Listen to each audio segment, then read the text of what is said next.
centuries before skyscrapers rose in New York, before giant irrigation dams shaped modern America.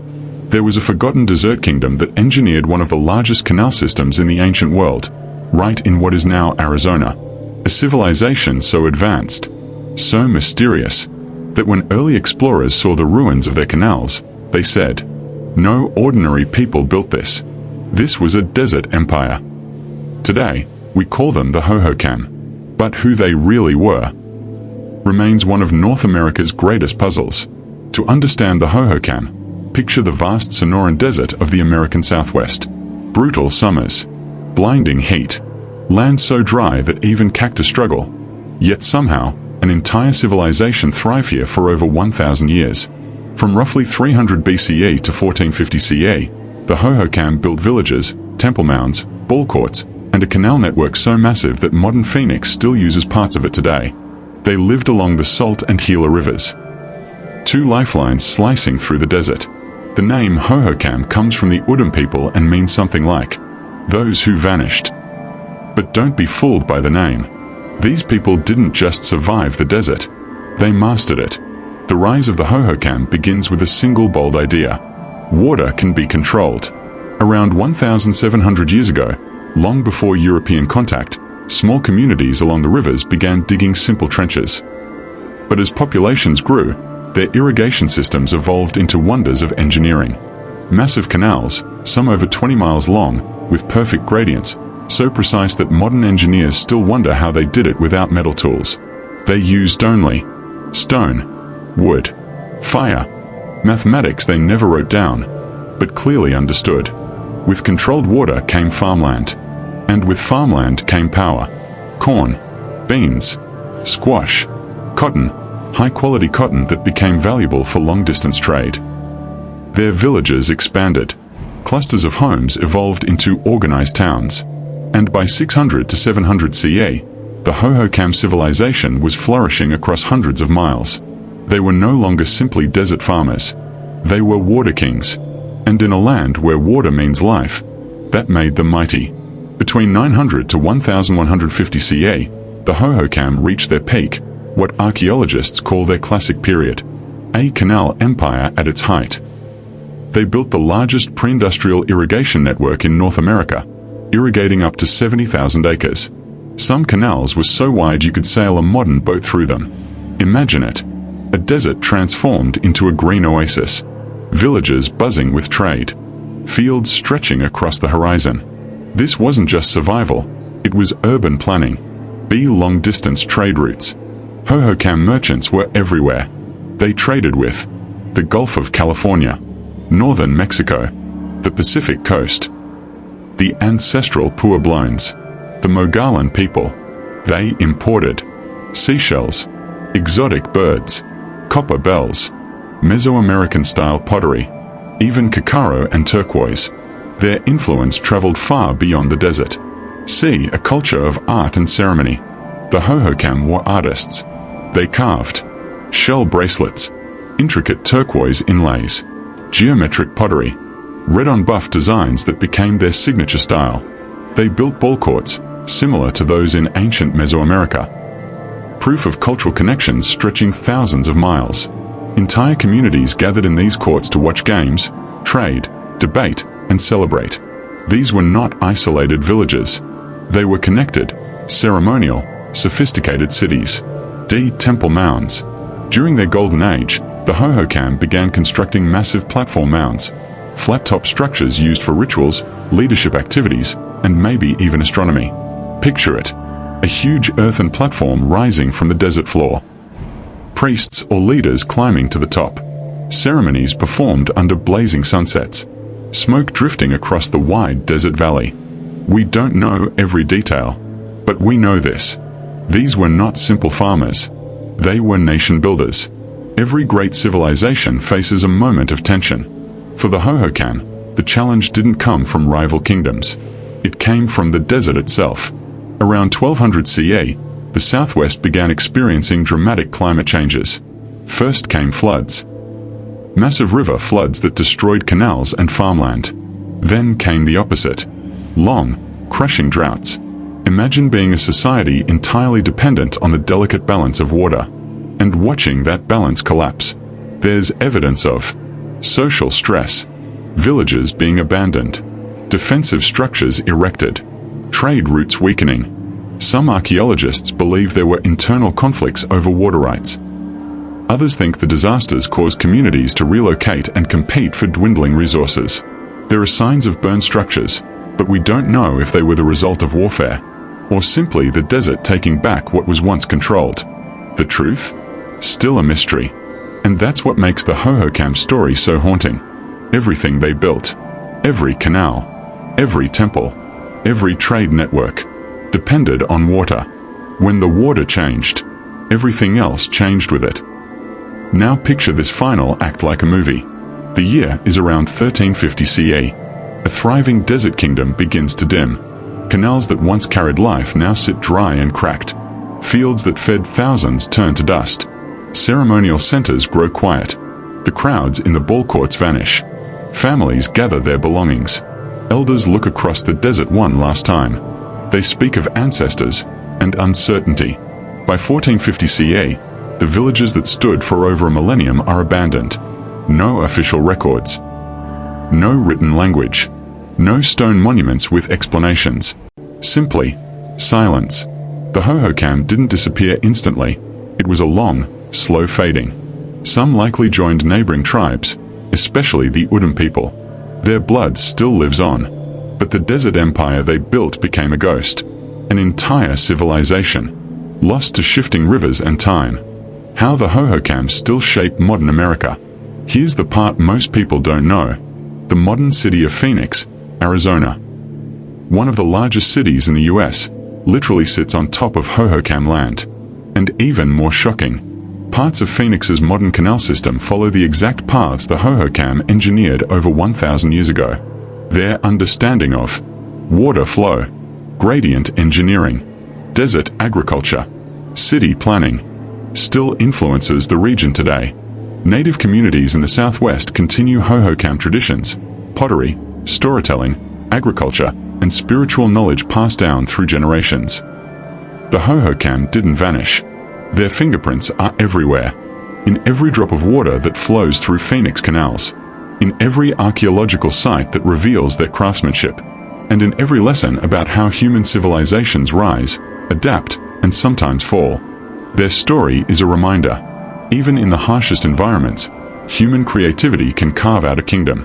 But nature always has the final word. To truly understand this desert kingdom, we need to slow down, zoom in, and step into a Hohokam village during its golden age. Imagine the scene. The sun rises over a vast desert valley, casting long shadows across adobe homes. The morning air, cool and quiet, slowly warms as families begin their day. Children carry clay pots. Women grind maize using stone manos and metatess. Men check the canals, walking along narrow embankments to make sure water flows correctly. This wasn't a small community. Some Hohokam villages had hundreds, even thousands of people. A complex society with roles, responsibilities, and unwritten rules passed down for generations. Hohokam houses. Their homes were built from wattle and daub walls, wooden posts, packed earth floors, thatched roofs. Simple, but cool in the heat, warm in the winter. Some houses were arranged in compounds, forming communities within communities, almost like ancient apartment blocks. Farming life. Farming was everything. Crops included corn, beans, squash, tobacco, agave, cotton. Cotton was especially valuable, woven into textiles that became powerful trade items. Craftsmanship. Hohokam people were expert artisans. You'd see shell jewelry cut from Pacific Ocean shells, red-on-buff ceramics with spirals, zigzags, and stylized animals, stone tools sharpened with precision, ornamental figurines shaped from clay.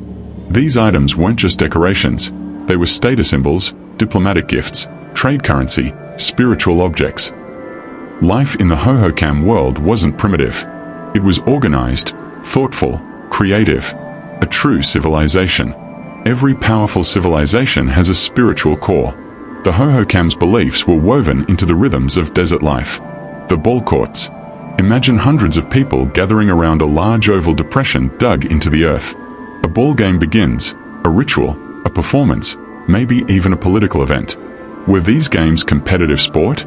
Religious ceremony? Community festivals? Archaeologists aren't completely sure, but what's clear is this. Ballcourts were hubs of social life, connecting villages across the desert. People traveled miles to attend gatherings, trade, meet new families, settle disputes, or celebrate seasonal events. Temple mounds. These massive platform structures suggest layers of ritual life. Atop these mounds, leaders may have performed seasonal ceremonies, rain-invoking rituals, community gatherings, leadership transitions. Some believe the Hohokam held ceremonies tied to solar cycles, river life, fertility and harvest, ancestral spirits, fire pits, altars, ceremonial refuse, and specially crafted objects all point to a people deeply connected to nature. The desert wasn't empty to them. It was alive. It was sacred. We touched on the canals earlier, but for a 40-minute history documentary, this deserves a dramatic close-up. Picture yourself standing before a canal that's 15 feet wide, flowing with water.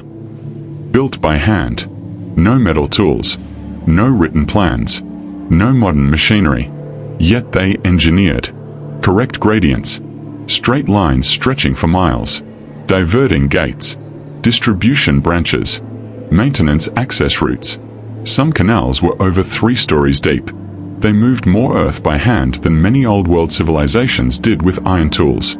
These canals transformed the desert into farmland capable of supporting tens of thousands. Modern engineers still ask, how did they calculate slopes so perfectly? That water neither stagnated nor flooded.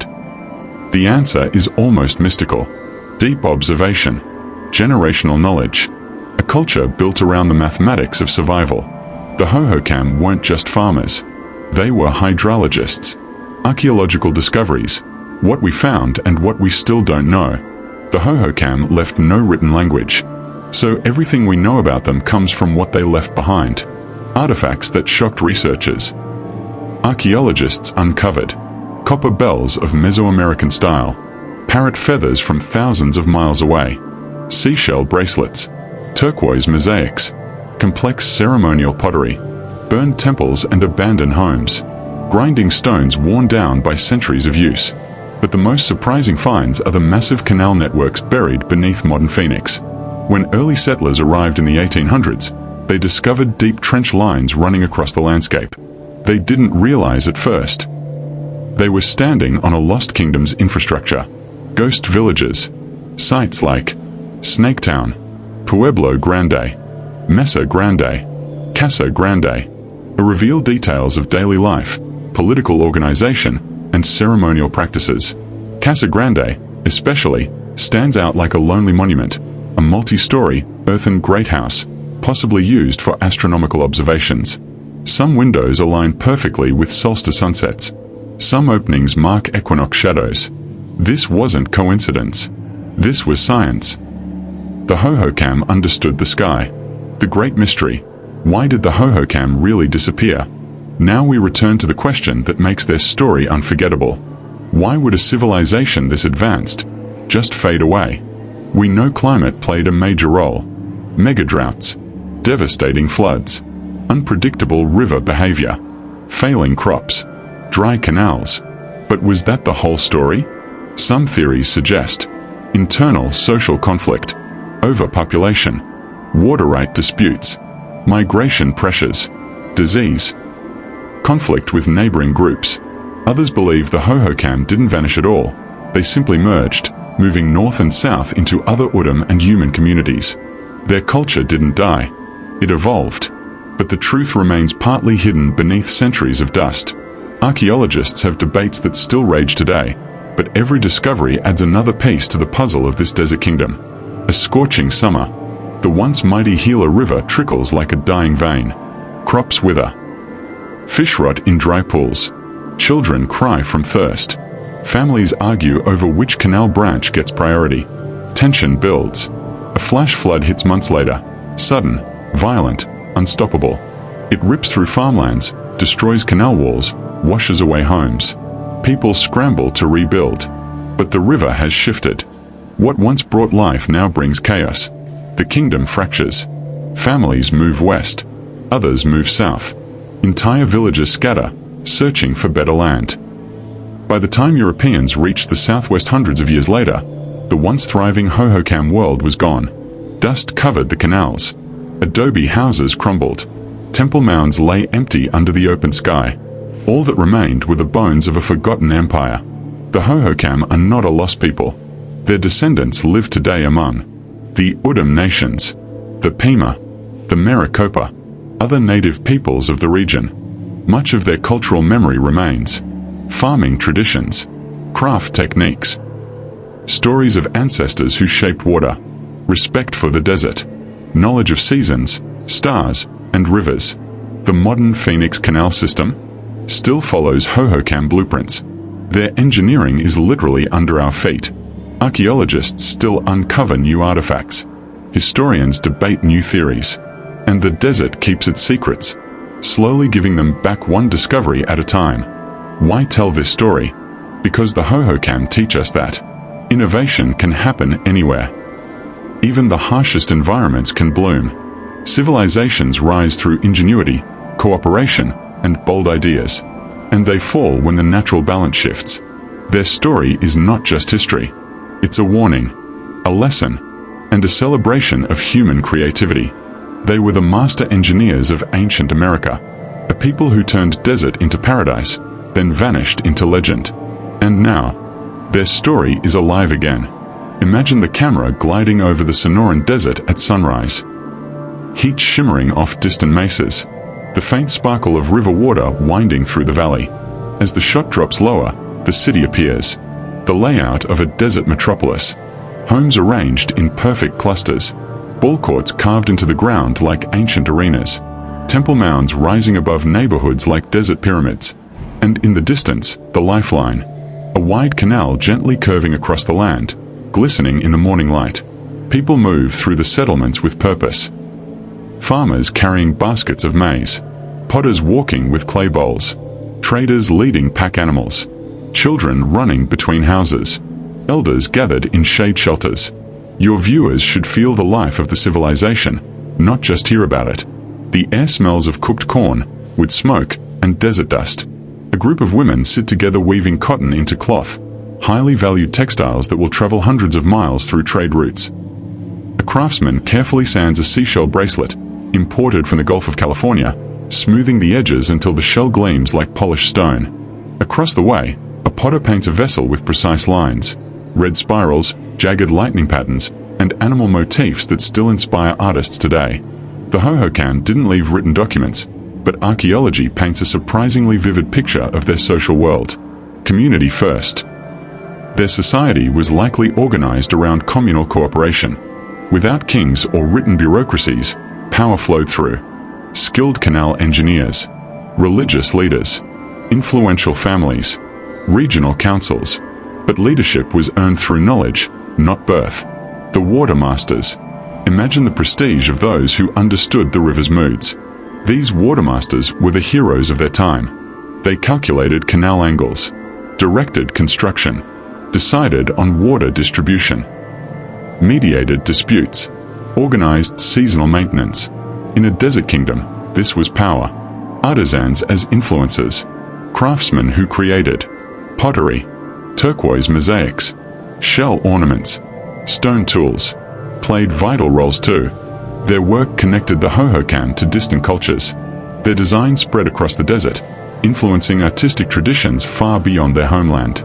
Farmers, the backbone. Farming wasn't just labor, it was science. Farmers monitored soil moisture, seed varieties, seasonal cycles, river flow. They understood the land like a living calendar. This social cooperation kept the kingdom thriving for centuries. One of the most cinematic parts of the story is their long-distance trade. A caravan of Hohokam traders departs at dawn, moving west toward the Gulf of California. They carry cotton cloth, painted pottery, and carved ornaments. They return weeks later with seashells, exotic feathers, copper bells, salt, possibly even cacao. These goods traveled even farther through trade networks reaching central Mexico, the Pacific coast, the Colorado River tribes, Puebloan regions in the north. The Hohokam weren't isolated desert farmers. They were connected to a continental web of cultures. Their desert kingdom was part of something larger. And this is where your viewers begin to realize America's ancient history is deeper, richer, and more interconnected than they ever imagined. The Salt River, the Gila River. Unpredictable, life-giving, dangerous. In times of peace, they carried water through miles of canals. They fed crops, people, and trade. The rivers were worshipped, respected, feared. In times of chaos, they brought destruction. Sudden floods obliterated canals. Changing channels ruined farmlands. Droughts turned fertile soil into cracked wasteland. The rivers controlled the fate of the kingdom. And this tension sets up the dramatic fall. Around the 1200s, climate patterns across the southwest began to change. Tree-ring data, sediment layers, and archaeological evidence all confirm. Megadroughts lasted decades. The desert grew hotter. The rivers became erratic. Rainfall decreased sharply. Crops failed. Communities moved. Tension rose. A civilization built on water faced the one enemy it couldn't negotiate with: the climate itself. As water became scarce, disputes likely intensified. Imagine farmers arguing over access gates, villagers competing for water rights, leaders under pressure to allocate resources fairly, families abandoning their homes after canals dried up. Some archaeological sites show evidence of burned structures, palisades and defensive walls, sudden abandonment, graves relocated or left behind. A society built on cooperation began cracking under the weight of environmental stress. This part of the script should feel somber, heavy, almost silent, a slow unraveling. Between 1350 and 1450 CE, entire regions were abandoned. Ballcourts fell silent. Canals filled with sand. Homes collapsed under the weight of time. Temple mounds became lonely hills under the desert sun. But the disappearance wasn't sudden. It happened village by village, season by season, generation by generation. Some communities relocated north. Others joined neighboring cultures. Others simply dissolved into smaller family groups that migrated elsewhere. The Hohokam story ends not with a battle, but with a whisper. A slow departure from a land they had mastered for over 1,000 years. The afterlife of a civilization, what they left behind. The Hohokam didn't vanish. Their descendants carry on traditions. Their canals inspired the modern canal system of Phoenix. Their agricultural methods influenced tribes for centuries. Their pottery shapes appear in modern southwestern art. Their knowledge of the stars still guides ceremonial practices. But perhaps the greatest legacy is this: they proved that even in the harshest desert, humans can build a kingdom of water, ingenuity, and cooperation. Long before modern cities rose in the southwest, a desert kingdom mastered water, trade, ceremony, and community. For over 1,000 years, the Hohokam thrived here, turning dry valleys into green fields, turning challenges into innovation, turning a harsh landscape into a home. And though their cities have fallen silent, their story still flows through the land, just like the rivers they once controlled. For the Hohokam, the desert wasn't just earth. It was sky, stars, and cycles. To survive in an environment with almost no rain and extreme seasons, they needed to understand time better than almost any other civilization. And they did. The Sky Watchers. Imagine a quiet desert night. The sky is brilliant, billions of stars, the Milky Way arching overhead.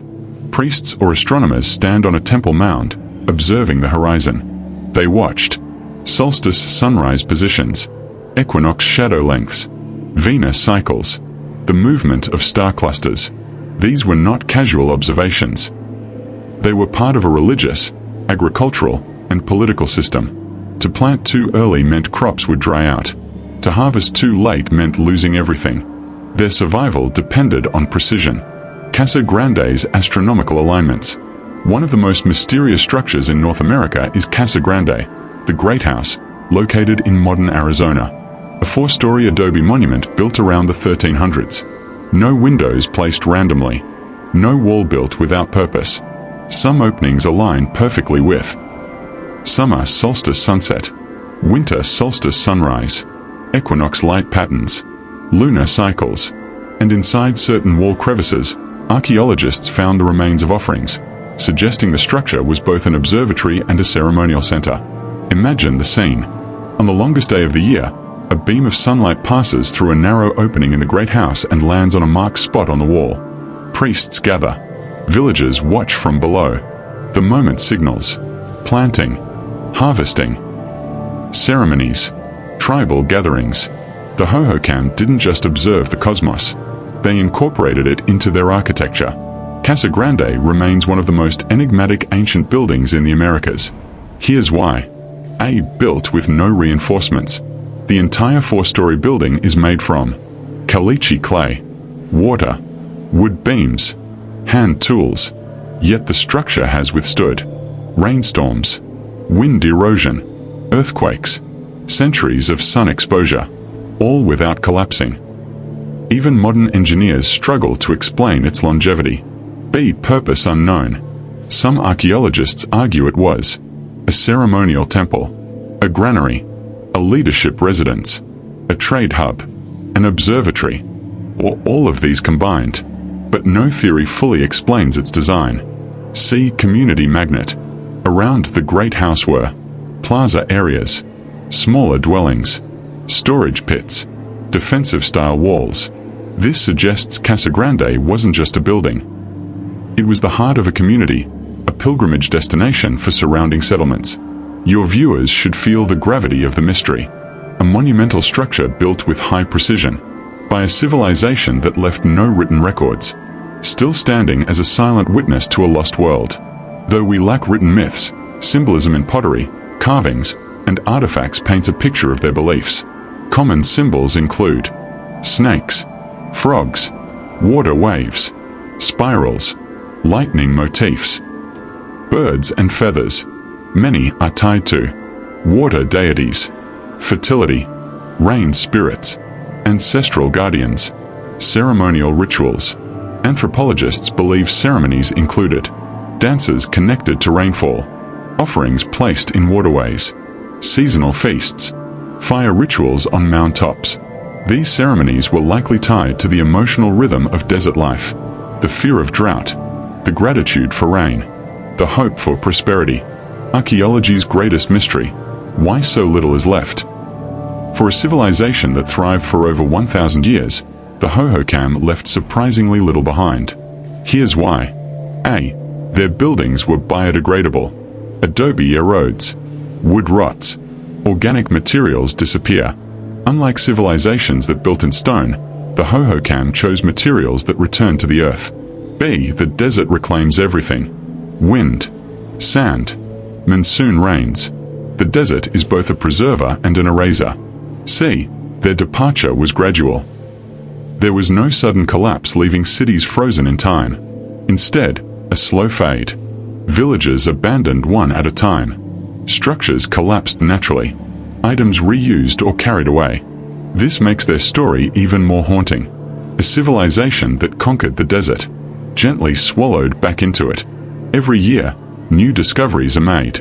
A. LiDAR scanning. Through laser mapping, archaeologists can now see buried canal networks, entire villages under modern cities, hidden Ballcourts, temple complexes.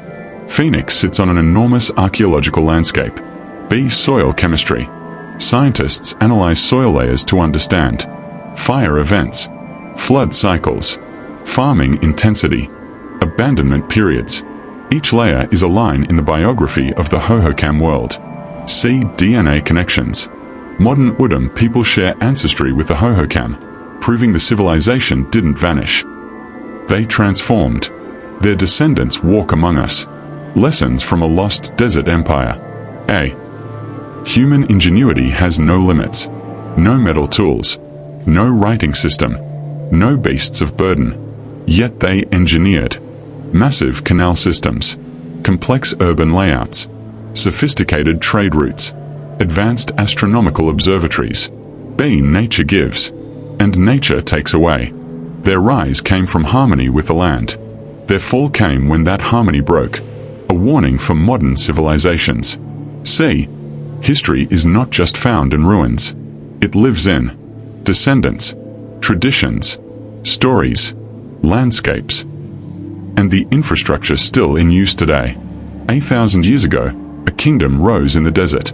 A people who mastered water, built thriving cities, and created a life against all odds. Their canals still shape our cities. Their knowledge still guides their descendants, and their spirit still whispers through the desert wind. The Hohokam were never lost. We are only now learning to listen. On Dude Historian. Bringing forgotten worlds back to life. Make sure to like this video, share, and subscribe for more history.